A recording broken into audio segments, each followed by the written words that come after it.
KPCC അധ്യക്ഷ സ്ഥാനത്ത് നിന്ന് കെ. സുധാകരനെ മാറ്റുന്നതിനെ അനുകൂലിച്ചിരിക്കുകയാണ് മുതിർന്ന നേതാവ് മുല്ലപ്പള്ളി രാമചന്ദ്രൻ.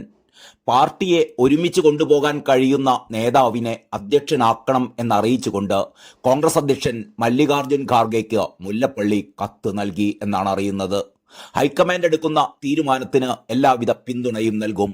ഇന്നത്തെ യോഗത്തിൽ പങ്കെടുക്കില്ല എന്നും ഖാർഗെയ്ക്ക് അയച്ച കത്തിൽ മുല്ലപ്പള്ളി വ്യക്തമാക്കുന്നു. അതേസമയം കെ. സുധാകരൻ മാറേണ്ടതില്ല എന്നാണ് കേരളത്തിലെ ഭൂരിപക്ഷം കോൺഗ്രസ് നേതാക്കളുടെയും ആവശ്യം.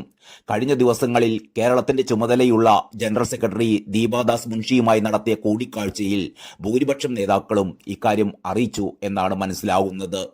ഹൈക്കമാൻഡ് വിളിച്ച നിർണായക യോഗം ഇന്ന് ഡൽഹിയിൽ ചേരുകയാണ്. യോഗത്തിന് മുമ്പ് ലോക്സഭാ പ്രതിപക്ഷ നേതാവ് രാഹുൽ ഗാന്ധി പ്രധാന നേതാക്കളെയെല്ലാം കാണും.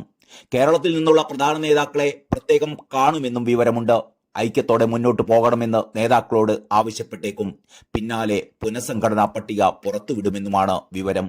അധ്യക്ഷ സ്ഥാനത്ത് നിന്ന് മാറ്റിയാൽ കുഴപ്പമില്ലെന്ന് കഴിഞ്ഞ ദിവസം കെ. സുധാകരൻ പറഞ്ഞിരുന്നു. കെ.പി.സി.സി അധ്യക്ഷ സ്ഥാനത്ത് നിന്ന് നീക്കാതിരിക്കാം. ഹൈക്കമാൻഡ് തീരുമാനം എന്തായാലും അത് അംഗീകരിക്കും.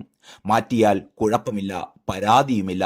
ഞാൻ തൃപ്തനായ മനസ്സിന്റെ ഉടമയാണ് എന്നായിരുന്നു സുധാകരന്റെ പ്രതികരണം. കേരളത്തിലെ കോൺഗ്രസിൽ പുനഃസംഘടന ഉണ്ടായേക്കുമെന്നും കെ.പി.സി.സി അധ്യക്ഷ സ്ഥാനത്ത് നിന്ന് കെ. സുധാകരനെ നീക്കിയേക്കുമെന്നുമുള്ള സൂചനകൾ നേരത്തെ തന്നെ പുറത്തു വന്നിരുന്നു.